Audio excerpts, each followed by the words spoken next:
I think the biggest thing that helped me out was that there was an immediate program there. As a child, I really didn't care about the future me. All I cared about was what's going to happen next year when I try out for the junior high basketball team. But just in my career, in being so many places and being deployed in the war type area, you don't have to go to a foreign country and be in a war, right? But what it does is it broadens your understanding of things, because until you experience a thing, your mind is really closed off to it.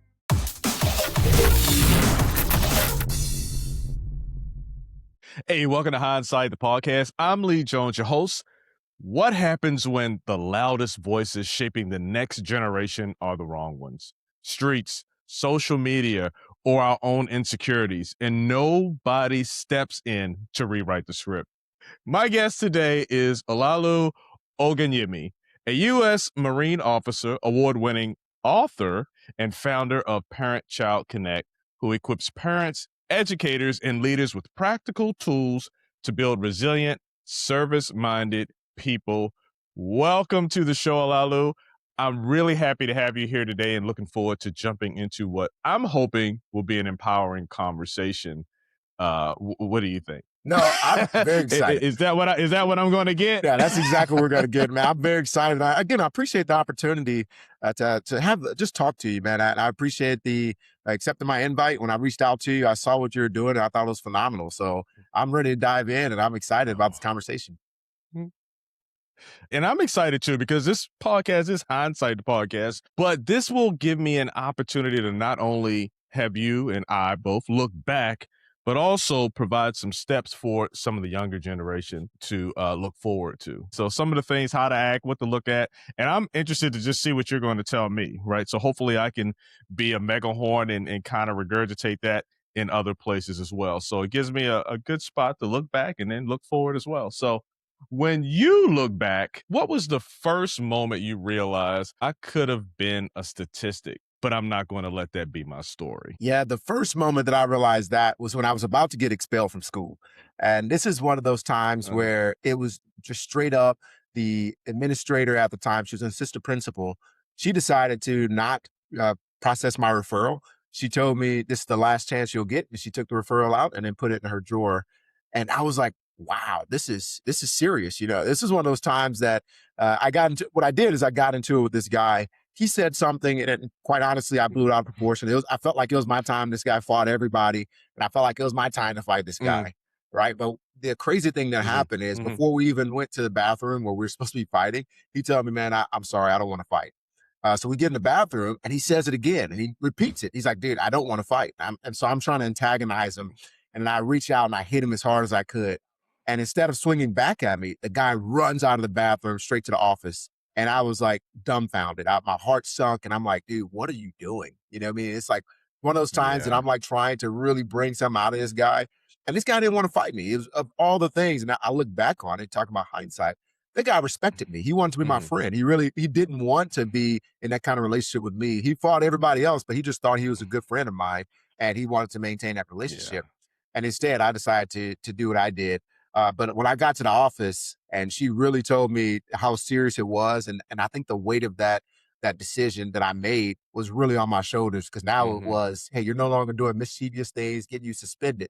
This is now you getting expelled from school. And I think that's when it was truly a turning point for me, when she said that to me. And I'm like, man, this can't be the right way, man. I'm not, my parents didn't do this. My brothers and sisters, that's not what they've taught me to do, and they trained me in this environment. And now here I am about to get kicked out of school. The fifth of 6 children getting kicked out of school just didn't feel right to me. So that was a big turning point. I remember high school, I had the opposite. It's just when you was telling that story, it reminded me of a story, but I was on the opposite end. And I wasn't fighting everybody, but this guy, he was the nicest guy. He was huge, though. He was on the football team or whatever. I don't know what I did to antagonize him, but he was like, hey, we're going to fight. Like, all gentlemen, like, you know what I'm saying? Like, we're going to fight. And I was like, no, we're not. So, I definitely remember that. Has nothing to do with your story. It just, whenever you told that, it reminded me. I didn't run to the office. We didn't fight. I mean, he was a great guy. I think it was something dealing with basketball. I probably talked too much trash, and I was like, no, I'm not fighting you, sir. Called him sir in high school. No, I'm just kidding. But that is an interesting lesson, really. To I don't know if it hit you right then when you're in school, if you were just scared, like, oh my gosh, this is really going to impact my life going forward, or is it just my parents are going to be irritated? How was that feeling for you at the time? Yeah, so the first thing was exactly what you said. My parents would be not only irritated, but they'll be so disappointed in me because my dad, I mean, Mm, God bless him, big but word. he immigrated from Nigeria. He came here obviously to build a life for himself, build a life for his family. He's made sacrifices. He moved to Louisiana just to get out of the rigmarole of where he was in Detroit, Michigan, because he was trying to like make a name for himself in the education world, and that's what he does. And so he decided to move to Louisiana, which was really a career killer for him in some ways. But he did that to sacrifice for his family. And now here you have this, Yeah. middle schooler who is just acting out. And I mean, it's unexplainable when you look at my parents, from my parents' perspective. Now that I'm a parent, it's almost unexplainable the way I was acting out. And again, now you get to this moment to where, for me, I'm like, man, this is I can't I saw the disappointment in their face when I did like little mischievous things and I Mhm. got suspended. I saw how upset he was and almost it literally was in tears. He couldn't even he was trying to talk to me, but he was in Yeah. tears. And I felt that. I was like, man, I can't make him feel that way. And now here I am recycling this same thing within probably a month or two. And now here's the time. Now it's not even Mm. just getting suspended for a day or 3 days, whatever it was. Now it's you are actually going to get kicked out. And I think that really sat on me. It's that disappointment that I was going to have for them. And so it wasn't even really me realizing that it was going to change the trajectory of my life in some ways. It more so was like, yeah, Mhm. this like you are now going to be the guy in your family who is the statistic, who is now going to Mm. truly be the one that disappoints your parents and doesn't hold up that high standard. And I think that in and of itself was something that was a wake up call for me. Yeah. Did that wake up call help you to start? I know it didn't really for me, so I'm going to ask you this, and I try to be as transparent as I can. But did it help you to start making thoughtful decisions? I know this is a young age, it's middle school, because our whole thing, like, typically I'll say, "Hey, tell me who you are, tell me a little bit about yourself." But this time I just dove right into your youth, because that's kind of where I want to get at, right? The mindset, the mentality of the youth versus mature, mindset of grown up you. Um, but for you, did that moment help you to start thinking, if not personal decisions and choices, but from the perspective of your parents being disappointed in your, you know what I'm saying? Did that moment kind of help you to make better decisions? Let's just keep it simple. Good gracious. No, that's a phenomenal question, and I love the fact that you did start Yeah. there. And in short, it did help me to make better choices. It did not stop me from doing Mhm. wrong, and I think that distinction is important. Oh, of course. Right, so Yeah, it yeah, made me yeah. feel like that I can, contribute more, and I honestly, it wasn't just my parents, but it was all the other things I wanted to do. So the coaches out there who could see me getting sent to the office, Mm, the teachers who were doing the programs and things that I want to be a part of, they could see me going to the office, and the mentors. So there's a whole community of people that I actually wanted to, in some ways impress. Right at that age, it was more so about yeah, impressing them than it was anything else. I wanted to yeah. impress them. So namely like the basketball team. I was like, I want to play basketball. And if the coach sees me sitting by the office too many times, I've already heard him tell people, because he used to come to like the youth training, he'd tell people, hey, if you're getting in trouble, you're not going to be playing for my basketball team in the future. And so now here I am thinking like, man, Mm, I can't play basketball. I can't do, any of these clubs. I can't do this. And I'm going to get sent to this school. My parents are going to be, so all these things were really playing in the back of my mind. So I'm like, okay, dude, you got to yeah, stop this, man. You don't want to continue to push in that direction. And so I will say that it was yeah. less an internal, decision for me to say, yeah, I have to do this, and more so me realizing that the community of people around me would be very disappointed and they could Mm, limit the things that I would do in the future. And I just didn't like that feeling on my shoulders. mm. Well, that's good. You learned that pretty early, man. You make decisions, right? And you make decisions typically not considering your future Mhm. self. You making decisions based off of the here and the now. And that's cool, because, especially being in the military, sometimes you got to make decisions like right now. You can't wait and think about future self. You got to get out of this predicament that you're in right now. But earlier, I'm having more of a conversation with you. Is that okay? No, Do you please. mind us talking Yeah, instead of yeah. me asking you a bunch of Hmm. questions? That's perfect. Earlier on, you're really making choices and you're not really considering, I wasn't considering, you know, how it's going to impact my future life. And I seen this one commercial and it's pretty cool. It was an insurance commercial, I believe it was, and they showed the guy planting a tree. There's a little seed in the yard, and basically how it grew and became this humongous tree. And it showed all the things that it affected the kids playing. They put the swing on the tree, just how it really impacted that family. That almost was a moment that kinda hit me, right? The actions that I do, the decisions. That tree didn't have a choice of where it got planted, just like you don't have a choice of being born, right? But you're here now, and what you can do, the decisions that you make will impact the people around you. And I spent so much time just focusing on me in the moment, not considering other people. So from your experience, growing up, because you said, "Hey, I didn't stop doing wrong." What did you mean by I didn't stop doing wrong, even though I was more conscious of the choices and the decisions that I was making? Yeah, that's a phenomenal question. And I love that analogy you just made. And one of the things I want to point out for all the mentors and coaches out there, I think the biggest thing that helped me out was that there was an immediate program there. Because as a child, you're right. Mm, I really didn't care about the future me, 20, 30 years down the road, or even really 5, 10 years down the road. All I cared about was what's going to happen next year when I try out for the junior high basketball team, right? That's what that looked like for me. And so, for those who create programs and who are able to provide those programs, I encourage you to really bring that message home for those young men, those young women, to let them know that, hey, this program, this can impact your immediate future. It's not about, I'm not talking just about 5, 10 years down the road. I'm talking about right now. If you try out for this team, if you're building yourself, building your reputation as a person who is mischievous or otherwise, then you may not mhm, be able to pursue the opportunities right in front of you. And I think that's really the biggest thing that happened.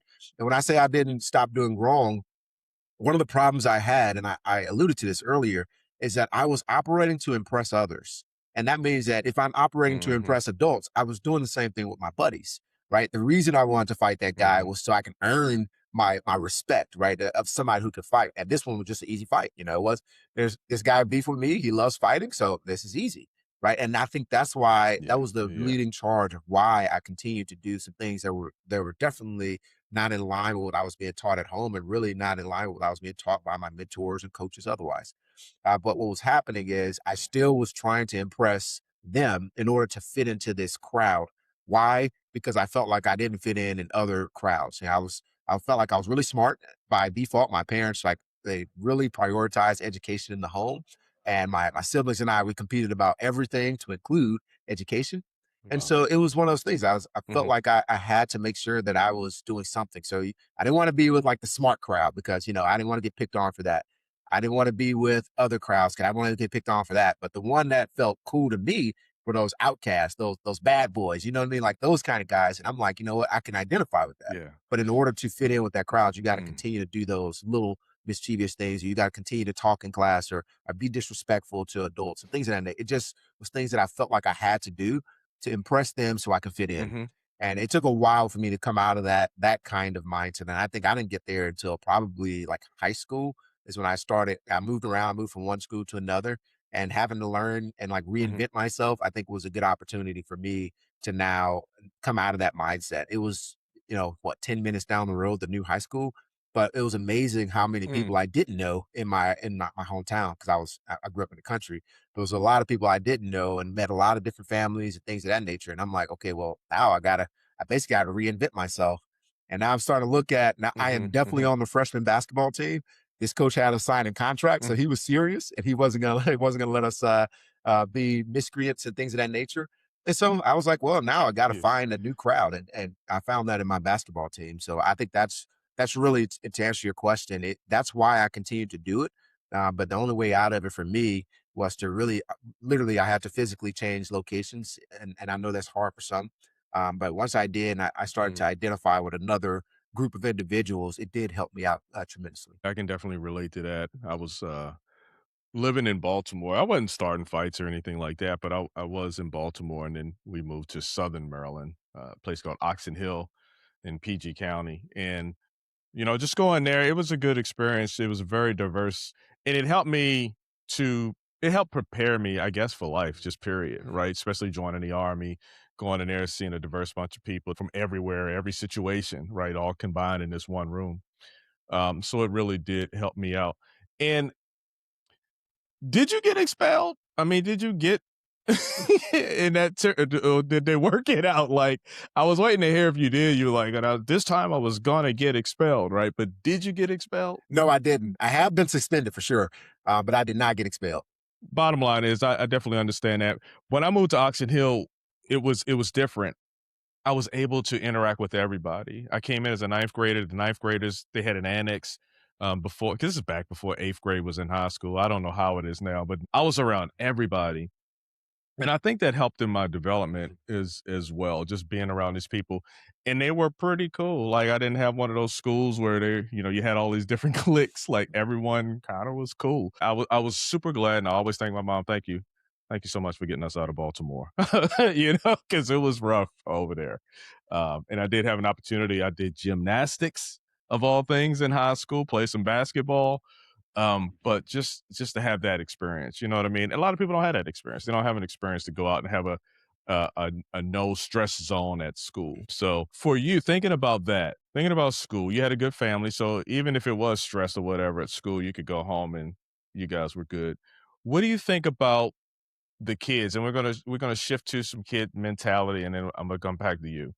What do you think about the kids? What can they do? The ones who are it's stressful at school for whatever reason, maybe the cliques, maybe the curriculum, whatever it is, and then they come home and it's equally stressful, right? Maybe the expectations, maybe just a dysfunctional situation. Yeah, that's a great conversation, man. Because that's really what I started my company on.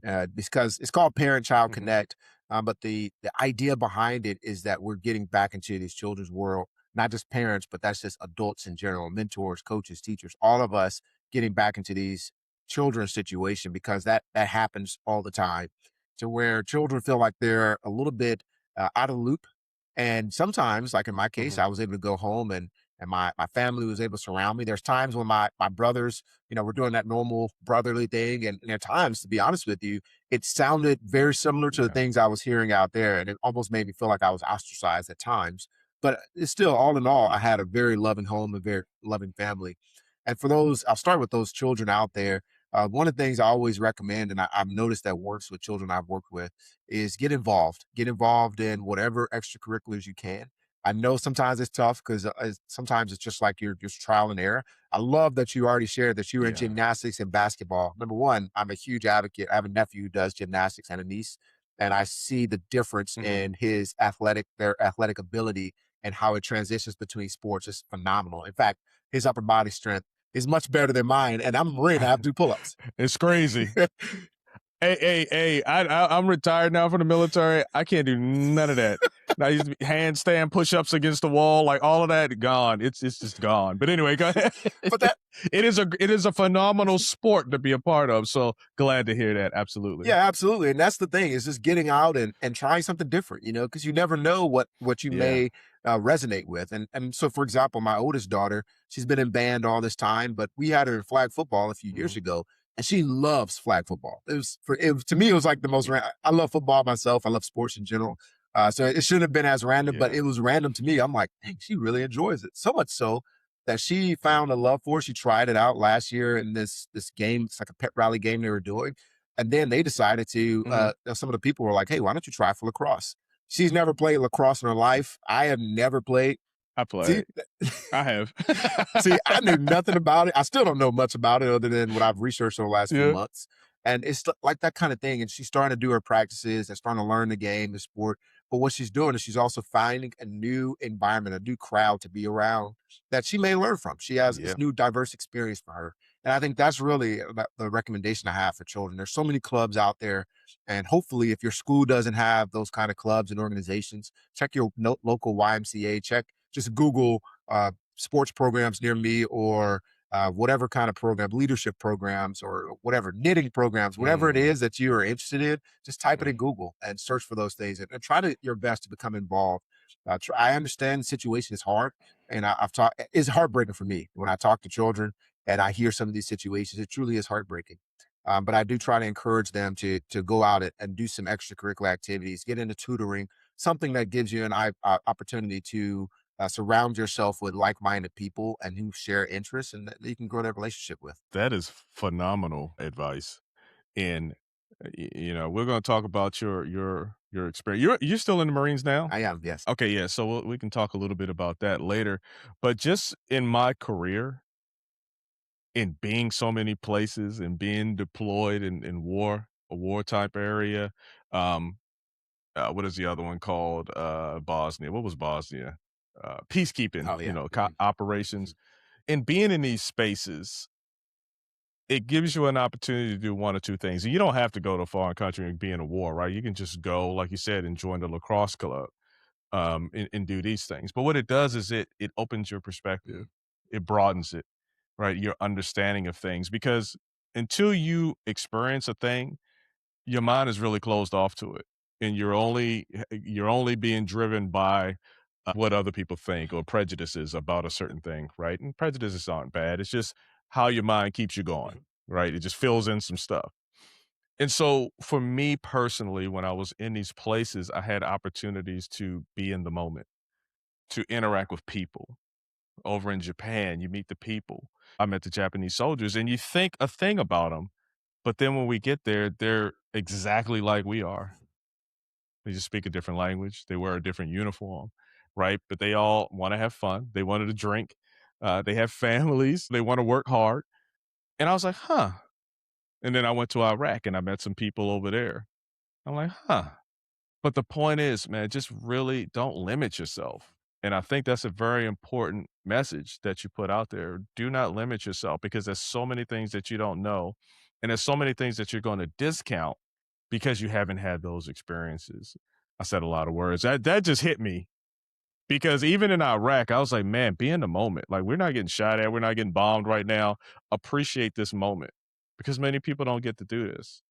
Right. You're spot on because that's one of the things that I always try to recommend to people, especially because aside Mhm. from reading books and watching some documentaries, you really don't get to experience Mhm. life outside of your own little bubble. And that's what a lot of us get caught up in this Yeah. bubble and we develop our opinions and our perspectives. And then unfortunately, we start to receive information that's really tailored to us. That's what the algorithm does to us. It receive information that's sort of tailored to whatever your opinion is and you start reinforcing these things that you believe to be true. And so instead of you getting that Mm. information from other sources, now it's a good opportunity for you to go out and get those things from other sources. And I'll give you another example. So I started off in elementary at a place called Emil J. Brown Elementary School. It was a phenomenal school. It was actually connected at Mhm. this time to Grambling State University, where I got my degree. And it was one of those things that it was because it was with the HBCU. I truly believe that it became almost like a black only school. I think we had a couple of maybe they became the minority, obviously, a couple of white students there. But that was what it was. Mhm. And I remember when my parents moved us, I was so disappointed because I was like, why would they be moving us from this school? I love this school. We're doing some phenomenal things. We're Yeah. learning, we got science fairs and all these things. And I'll never forget my mom's Mhm. reaction and the conversation they had with us. And I think I was, well, whatever however old you are in second grade, like 7 or 8 years old, they came to us and they said, Um, you need to learn more about the world around you. Right now, you're not getting that experience. yeah. So we're transferring you to this school so you can get experience with the world around you. And it was sort of crazy to hear it that way because I was like, man, I don't care about that. Again, I'm a young guy. I just wanted to graduate from Elmer J. Brown, Yeah. like my older sibling did. But it was a good opportunity for us to get Yeah. out and start to learn more about the world, learn more about people. I got an opportunity to learn from some people who, again, it's Louisiana, it's the country, right? Some of their parents, things that they believed in were not the same thing that I would benefit me at all, right? And this is the kind of stuff that we had to learn Yeah. from. And why did they have those deeply rooted things that they believed in? And why did they have deeply rooted activities that happened in my hometown or the school that I went to? So these are things that you start learning about, you develop your perspective. But just like you, it wasn't until I joined the Marine Corps that now I'm out of Louisiana, that bubble and getting to meeting all these other people from around the world. And it was, again, eye Mm-hmm. opening, because you start to see that when you were raised on different sides of the tracks, or you raised with different values, there's just certain things that you have in common, and there's certain things that you have that are different. But you're forced to be in the same location, Mm-hmm. and you start learning from each other. And I think Yeah. that's really the benefit Yeah. of going out and seeking those experiences, to where you can get a diverse understanding of the world around you. You took me. Actually, I took myself back to a thought when we were in Iraq and we were in a tent. We just got there for probably there a couple days. Came up from Kuwait, and we were sitting there. And there's really nothing to do. It's hot. We were in a tent, got water in there, and then this guy, he turns on his radio. So we didn't all have radios, and he had some country music on. Now I'm not a country music fan. I don't not like it. I just don't like it. Right? It's one of those things. But it was interesting because in that space, he looked and he was like, "Oh, we can change the channel to station to whatever you like." And it could have been a moment I say, "Yeah, can you put it on something else?" Right? But I say, "No, this is it's your radio. It's just good to hear the music. Let me just be in the moment." I'm saying this as a 50-year-old guy now. Let me just be in the moment in this space with your music, with you, and understand you a little more. Obviously, it wasn't like that back then, but that's ultimately what it was, though. I don't need to always be comforted by the things that comfort me. Let me see what comforts you. Get an understanding of that. That helps me get to know you a little bit more. That helped me to build our relationship. Develop that relationship that we're going to be having going through this deployment. So there are opportunities where you just get out of your bubble. There are a lot of bubbles out there. Let's start popping some bubbles, right? And let's start merging together and building these relationships going forward.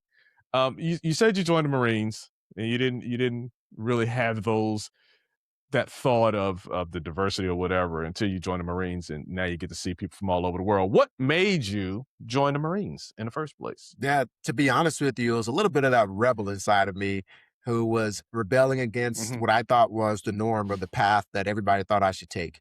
So I already Mm, presented that as a negative thing when I was rebelling against the rules. But the thing that was inside of me that said I just didn't want to be the guy who goes to corporate America, which my career track was going to lead me towards. Which, to be honest with you, I did work as a mhm, computer programmer analyst at Tyson. It was a phenomenal time, great people.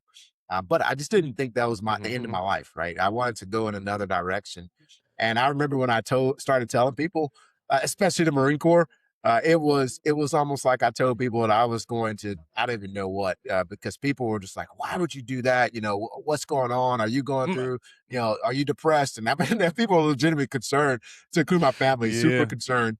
Especially because my mentors were Army. I had Army Sergeant First Class. I worked in his drill team. I Mm, was his drill leader. And then all of a sudden I said, I'm joining the Marine yeah. Corps. And I couldn't name any Marines except Gunny Ermey and Major Payne. Those are the two Marines that I knew. And so it was just interesting. It's like people were wondering, what am I doing? What am I running from?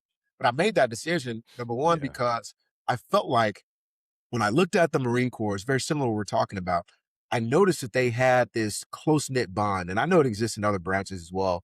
But it just resonated when I saw the Marine Corps and they're talking about this fraternal bond they had. They talked about how tough it was and how they could challenge you, and everything was just speaking to me. It like resonated with me. And I'm sitting there in my Mm, room, the sophomore mhm. year in college, and I'm watching basketball or something, and I'm just going through my normal career track, and I see this commercial, and I'm like, you know what? I'm gonna try. I'm gonna reach out to the recruiter and see what he says. And that the rest is history. Mm, I mm, decided to mm. join because it was just something that resonated strongly with me. I wanted to, and I'm gonna say this. I know I'm talking to an Army vet, but I want to be the best. And I just thought that that was the way that I could truly become a part of an organization that allowed me to be myself. And I haven't been disappointed up to this point, for allowing just to grow as a leader and as an individual. And I think the Marine Corps is largely to credit for a lot of the successes that I've had both at home and in the workplace. Hey, I don't have no problem with the Marines. I know when I went to Iraq in 2003, I believe it was, like you got had cleaned everything out. So by the time I got there, it was smooth sailing. And I thought I was there in the beginning because we got there in April of 2003. But yeah, the Marines had been there probably November or December or something like that, and you guys kicked butt. So thank you. I have nothing but love for the Marines. Kudos to the marketing team for the services, because the same thing. I was looking at TV. There was no rhyme or reason for me going at the time, but I was working at an engineer company. It was based in New York, but they had a satellite place in Maryland. Working there as an engineer, got to go in with my tie and dress shirt, and I felt good because I was young. I felt like this is what I should be doing. I don't want to do a bunch of hard labor. And then eventually I pivoted, and I decided I wanted to go to the Army. And everybody's the same way. What is going on? What are you doing? Like, I never saw this for you, but I needed discipline. Like, I had the great job, but I wasn't prepared mentally to be successful in that space at that time in my life. And I understood in that moment that the Army would give me some discipline. I didn't want the Marines because that's too much discipline, but the Army would it would give me that discipline. So I chose that as well, and I believe that was a great decision to this day. Um, so as an author, a mentor, like, what decisions or turning points moved you from drifting to choosing? You chose the Marines. You chose to play sports or wanted to be better to play sports. What kind of helped you make that decision to turn away? Was it family? Was it some mentors that you had in the past? Yeah, so phenomenal question, because I believe that what helped me stop from drifting to making intentional choices was my decision to stop trying to impress people. And I believe that started with that decision to join the Marine Corps. Because I told you in high school, I sort of started it. I was more okay Mhm. with being, the smart guy. I actually became the salutatorian in my school, or in my small class that I graduated from. I was okay with, getting the scholarships and all that stuff, being that guy, being the mentor, the dare role model. I started to be okay with that. But really, by the time I got to college, I was like, okay, I don't have to impress anybody. I love my parents. I love my siblings, but I have to live my own life. And I decided that was probably the key point, that I was like, okay, well, if I'm going to do something, as long as between me and God, my relationship with God is okay, I'm going to execute this. I'm going to do it. And that's how I felt in the Marine Corps. I sat there in my Mm. room. I said a quick prayer, and I said, all right, I'm hitting up the recruiter who had added me on Facebook probably 4 years prior. And I hit him up on Facebook Messenger, and the rest is history. That's how that happened.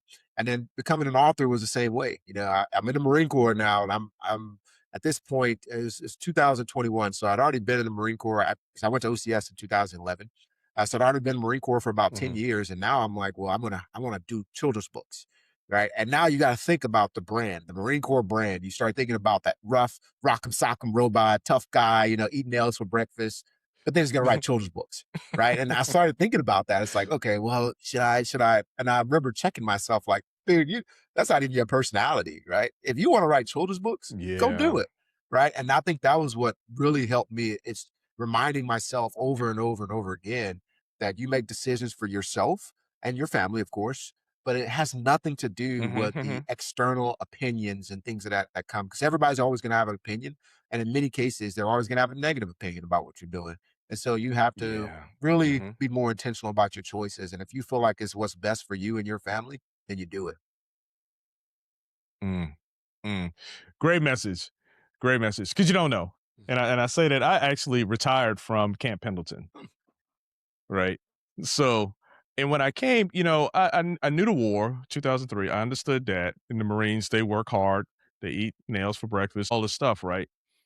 But I really got to work with, understand, and drop down some of those prejudices about the Marines when I came to Camp Pendleton. I thought it was going to be a horrible experience. The only reason why me and the wife decided it may be okay was because it's in Southern California, right? So came over, did about 5 years at Camp Pendleton, retired. Great experience, great people. That is the point. Don't let your prejudices, don't let that what you don't know about somebody or something make the decisions for you. Keep you inside that bubble. Like I said before, bust that bubble. Let's get out there and do things. All right. So now we want to talk a little bit about your mentality. Okay. You talked about the fight and you wanted to impress the guys and show that you're a tough guy or whatever, right? I don't know. I'm just putting that in there, putting words in your mouth.